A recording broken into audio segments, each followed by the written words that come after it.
প্রেম যদি হয় একটি বৃক্ষ, তাহলে তাহলে অভিমান এবং রাগ হচ্ছে তার শাখায় শাখায় ফুটে থাকা ফুল।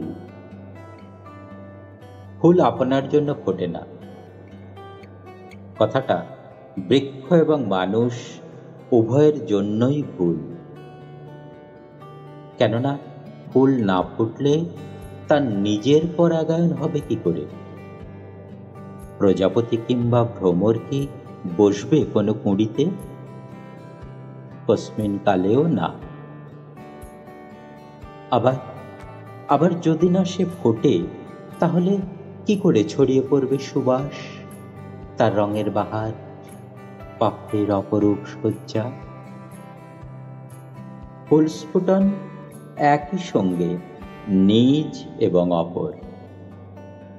নিস্তরঙ্গ নদীকে ভালোবাসে কিংবা মেঘহীন আকাশ? বলুন বলুন, কে ভালোবাসে? মেঘে ভরা আকাশ হলো প্রেমের অভিমান, আর প্রেমের নদীতে রাগ হলো তার স্রোত। একবার ভাবুন তো, মেঘ থেকে যখন বৃষ্টি ঝরে, তখন কি অনির্বচনীয় আনন্দ জাগে হৃদয় তন্দ্রিতে।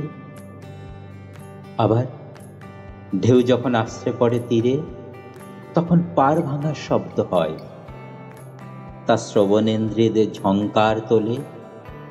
তার আনন্দের তুলনা কোথায়?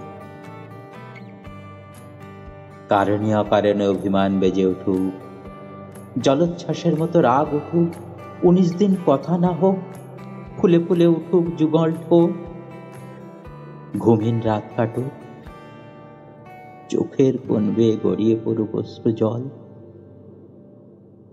কবিতা লেখা হোক, ডায়েরি ভরে উঠুক অভিমানী শব্দে শব্দে, তারা যুগল দ্বন্দ্বের ইতিহাস হোক। একদা তারা নির্মল হাসি আর কান্নার সামগ্রী হোক।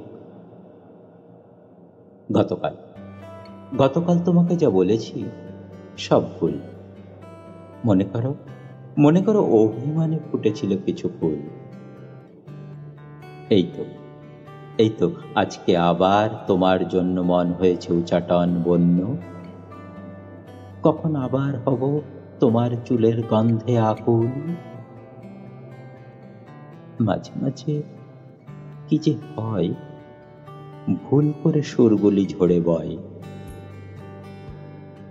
মেঘ কেটে আকাশে রংধনু উঠল, জ্যোৎস্নায় চাঁদও হাসল।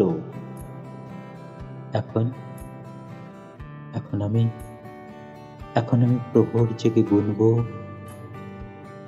ভুলের মাসুল।